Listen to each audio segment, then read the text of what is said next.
皆さんごきげんよう、上川香織です。今回取り上げる話題は、強制徴用工問題はもはや解決済みであるというのを日韓の双方の法律家たちが共同声明を出したというニュースについて取り上げていきます。強制徴用工問題というのは本来であれば、K国の国内問題です。日韓請求権協定によって政府同士の話し合いというものは基本的には終わっているのです。問題が何かあれば、それはK国の国内問題として片付けられるべきものなのですが、そうして話が通用しないのがK国の非常に悪いところです。ですから今回珍しいのは、K国の法律家が日韓請求権協定というものは有効であるということを前提にして、強制徴用工問題というのは本来であれば、K国国内の問題であるということを明らかにしたことです。これは非常に珍しいことと言えるでしょう。それでは日韓の法律家たちが共同声明を出したというニュースについてお聞きください。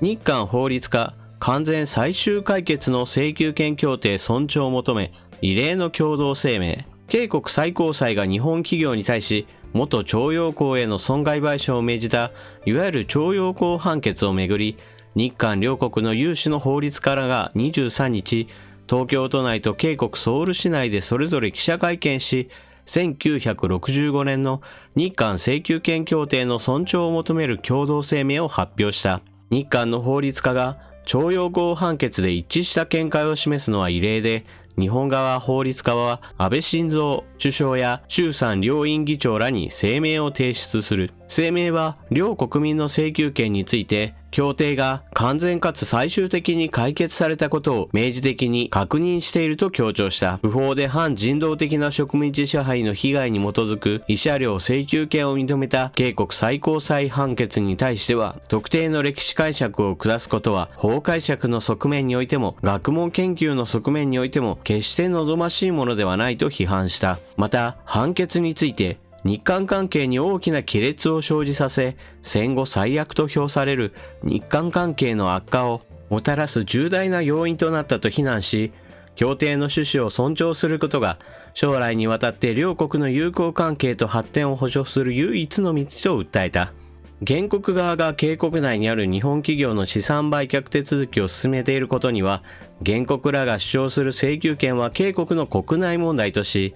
K国政府と司法当局が資産売却をめぐる強制執行を停止するなど適切な対応を取るよう求めた。日本側賛同人代表の高池克彦弁護士は、K国側でも冷静な目で請求権協定を尊重しようという声が上がり、日韓で共同声明を出すというのは画期的なことだと意義を語った。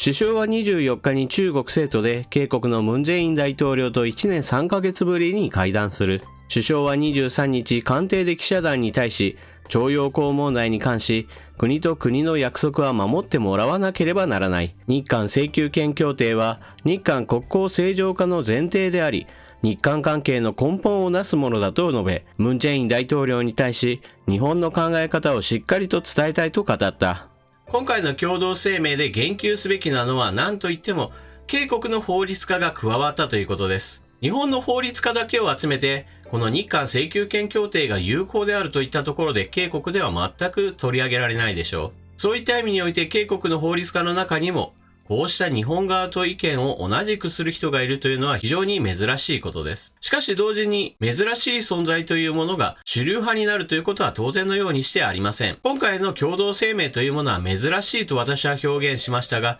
同時にあちらの国にとってはこのような意見は存在しないのも同然でしょう。中央日報や朝鮮日報、ハンギョレなどを見ましたが、この共同声明について取り上げる記事は一切見当たりませんでした。つまり、あちらの国にとってはこのような共同声明というものは存在しないも同然なのです。しかし、厳然たる事実として、国家間の約束というものは国内の法律よりも上位に来るものです。K国の最高裁がいくらこれは問題であるといったところで、本来であれば国家間の約束の方がより上位に来て優先されるべきものです。ただしここで注意しなければならないのは、何か問題があってその時に請求権というものそれ自体は存在しています。ですから強制徴用工問題に本当に該当する人なのであれば、その請求すること自体については問題ありません。ただし大きな間違いなのはこれまでは日本企業や日本政府に対する謝罪や賠償といったものを求めていることについて、それをK国が認めているということです。本来の請求先は、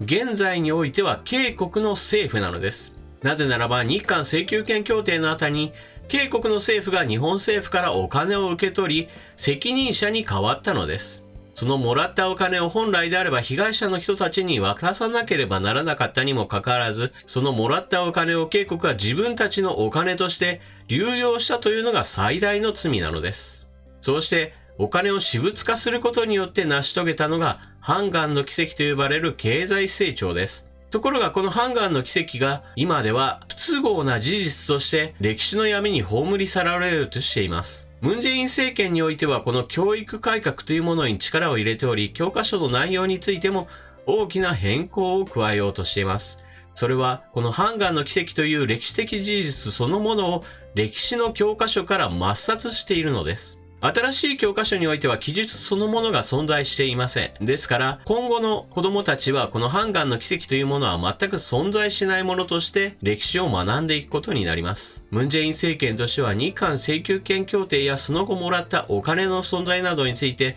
歴史に葬り去り、日本は謝っていない、日本は賠償をしていない、未だに謝っていないということを未来永劫言い続けようという政治姿勢がここにも現れています。また、この強制徴用工問題に対して現在進行しているムン・ヒサン国会議長の解決案というものについても少し触れていきましょう。このムン・ヒサン国会議長は政府の関わるのではなく募金という形で日韓両国の企業からお金を集める、もしくは個人から寄付を集めるという話をしています。日本側では日韓議連の河村議員などがこれは強制徴用工問題に対する唯一の解決策であるという具合にして非常に高く評価しています。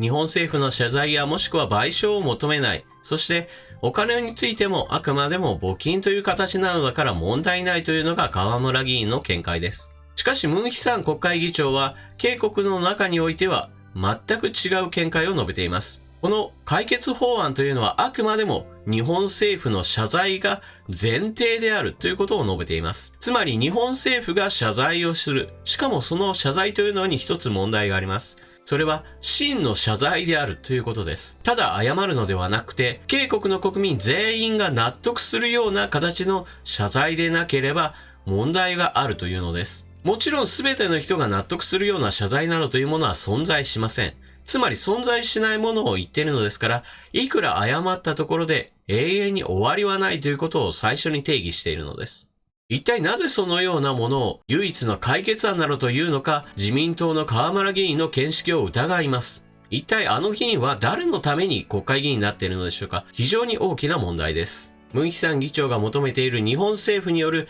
真の謝罪などというものは存在し得ません。ですからムン・ヒサン議長の案というのは全く解決案にはなり得ません。そもそも解決案などというものは最初から決まっているのです。日韓請求権協定というものが有効であり、何か問題があればK国の国内問題として自分たちで片付けなさい。まさにこれ以外の答えは最初から存在しないのです。ですから日本政府が何かをするという話ではなく、ムン・ジェイン大統領が自分たちで自分たちの国内問題として片付けなければならないのです。明日24日には日韓首脳会談も予定されています。今日安倍首相は中国に向かったのですが、出発前に安倍総理は記者団を前にして私と同じ言葉を言いました。問題解決に当たるべきはムン・ジェイン大統領の側にあると。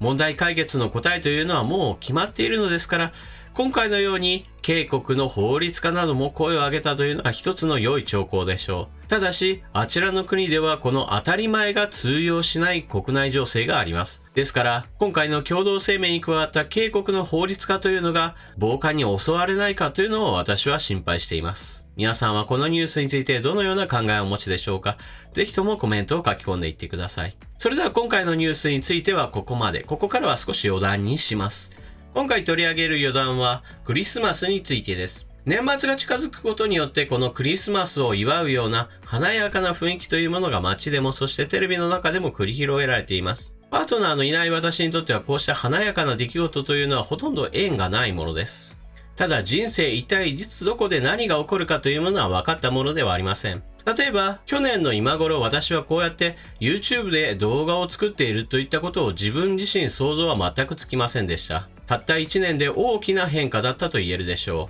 う。もしも1年前の私に、来年あなたは YouTube で自分の顔を晒して動画を作っているよなんていう話をしたら、まさかそんなことあるわけないよというふうに答えたことでしょう。ですが今年私は多くの動画を皆さんにお届けしました。もうすっかり私の顔を覚えたという人も多くいることでしょう。もしかしたら街ですれ違っている人もいるかもしれません。そして何が起こるかわからないという意味においては、来年はパートナーを迎えて、この華やかな出来事を迎えているかもしれません。特に今月は病気のために布団の中にいる時間が長かったこともあり、自分のことを心配してくれる人がそばにいてくれたらいいなと思うことが非常に多くありました。そういった意味では、来年は婚活の1年にしようかなどということもちょっと思ったりします。去年の自分が今の自分を想像できないように、そして今の自分が来年の1年を全く違う自分として迎えられるように、何か行動を起こすのも面白いかもしれないと思うようになったのです。もう何日かすると今年も終わりです。皆さんにとってこの1年は一体どのような1年だったでしょうか。それでは動画を最後までご視聴いただきありがとうございました。チャンネル登録していない方はぜひともこの機会にチャンネル登録していってください。それでは次の動画でまたお目にかかりましょう。またね。